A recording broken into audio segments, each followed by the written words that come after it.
السلام علیکم ورحمۃ اللہ وبرکاتہ۔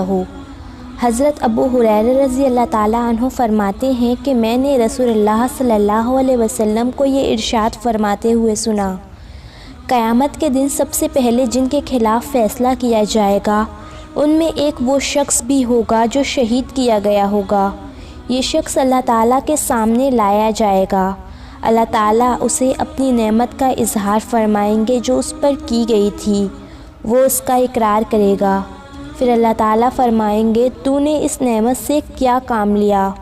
وہ عرض کرے گا میں نے آپ کی رضا کے لیے جنگ کی یہاں تک کہ شہید کر دیا گیا۔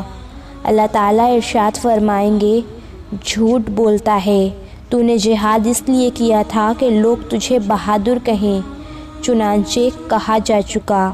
پھر اس کو حکم سنا دیا جائے گا اور اسے منہ کے بل گھسیٹ کر جہنم میں پھینک دیا جائے گا۔ دوسرا وہ شخص ہوگا جس نے علم دین سیکھا اور دوسروں کو سکھایا اور قرآن شریف پڑھا۔ اس کو اللہ تعالیٰ کے سامنے لایا جائے گا۔ اللہ تعالیٰ اس پر اپنی دی ہوئی نعمتوں کا اظہار فرمائیں گے اور وہ ان کا اقرار کرے گا۔ پھر اللہ تعالیٰ فرمائیں گے تو نے ان نعمتوں سے کیا کام لیا؟ وہ عرض کرے گا میں نے تیری رضا کے لیے علم سیکھا اور دوسروں کو سکھایا اور تیری ہی رضا کے لیے قرآن شریف پڑھا۔ اللہ تعالیٰ فرمائیں گے جھوٹ بولتا ہے، تو نے علم دین اس لیے سیکھا تاکہ لوگ تجھے عالم کہیں اور قرآن اس لیے پڑھا تھا کہ لوگ تجھے قاری کہیں، چنانچہ کہا جا چکا۔ پھر اس کو حکم سنا دیا جائے گا اور اسے منہ کے بل گھسیٹ کر جہنم میں پھینک دیا جائے گا۔ تیسرا شخص وہ مالدار ہوگا جس کو اللہ تعالیٰ نے دنیا میں بھرپور دولت دی ہوگی اور ہر قسم کا مال عطا فرمایا ہوگا۔ اس کو اللہ تعالیٰ کے سامنے لایا جائے گا۔ اللہ تعالیٰ اس کو اپنی نعمتیں بتلائیں گے اور وہ ان کا اقرار کرے گا۔ پھر اللہ تعالیٰ فرمائیں گے تو نے ان نعمتوں سے کیا کام لیا؟ وہ عرض کرے گا جن راستوں میں خرچ کرنا تجھے پسند ہے میں نے تیرا دیا ہوا مال ان سبھی راستوں میں تیری رضا کے لیے خرچ کیا تھا۔ اللہ تعالیٰ فرمائیں گے جھوٹ بولتا ہے، تو نے مال اس لیے خرچ کیا تھا کہ لوگ تجھے سخی کہیں، چنانچہ کہا جا چکا۔ پھر اس کو حکم سنا دیا جائے گا اور اسے منہ کے بل گھسیٹ کر جہنم میں پھینک دیا جائے گا۔ ایک اور حدیث میں حضرت ابو ہریرہ رضی اللہ تعالیٰ عنہ سے روایت ہے کہ رسول اللہ صلی اللہ علیہ وسلم نے ارشاد فرمایا تم لوگ حب الحزن سے پناہ مانگا کرو۔ صحابہ رضی اللہ عنہ نے پوچھا یا رسول اللہ حب الحزن کیا چیز ہے؟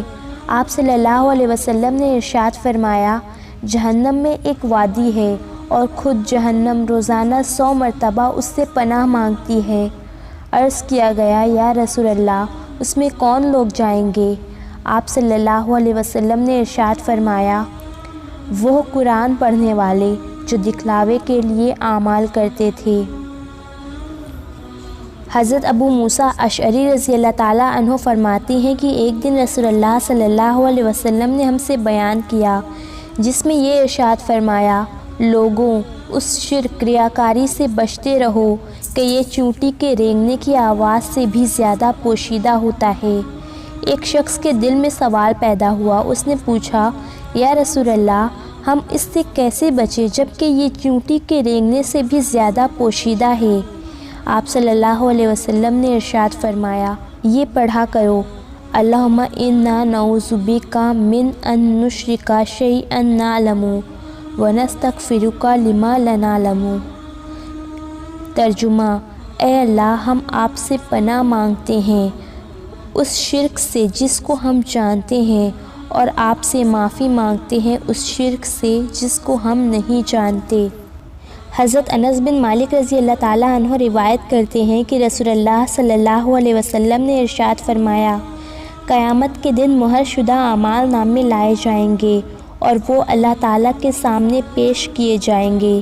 اللہ تعالیٰ بعض لوگوں کے نامۂ اعمال کے بارے میں فرمائیں گے کہ ان کو قبول کر لو اور بعض لوگوں کے نامۂ اعمال کے بارے میں فرمائیں گے کہ ان کو پھینک دو۔ فرشتے عرض کریں گے آپ کی عزت اور جلال کی قسم ہم نے ان اعمال ناموں میں بھلائی کے علاوہ تو اور کچھ نہیں دیکھا۔ اللہ تعالیٰ فرمائیں گے وہ اعمال میرے لیے نہیں کیے گئے تھے اور میں آج کے دن انہی اعمال کو قبول کروں گا جو صرف میری رضا کے لیے کیے گئے تھے۔ سو اے میرے بھائی اور میری بہن، چونکہ ان حدیث میں ہم جان چکے ہیں کہ ریاکاری اور دکھلاوا کتنا بڑا گناہ ہے، اور جب الحزن یعنی دوزخ کی وہ وادی جس میں آپ صلی اللہ علیہ وسلم نے فرمایا کہ وہ شخص جائے گا جو دکھلاوے کے لیے قرآن پڑھتا تھا، تو آئیے ہم عزم کریں کہ ہم کوئی بھی کام، کوئی بھی عمل دکھلاوے کے لیے، ریاکاری کے لیے نہیں کریں گے۔ سو آئیے ہم عہد کریں کہ ہم ریاکاری سے بچنے کی ہر ممکن کوشش کریں گے انشاءاللہ۔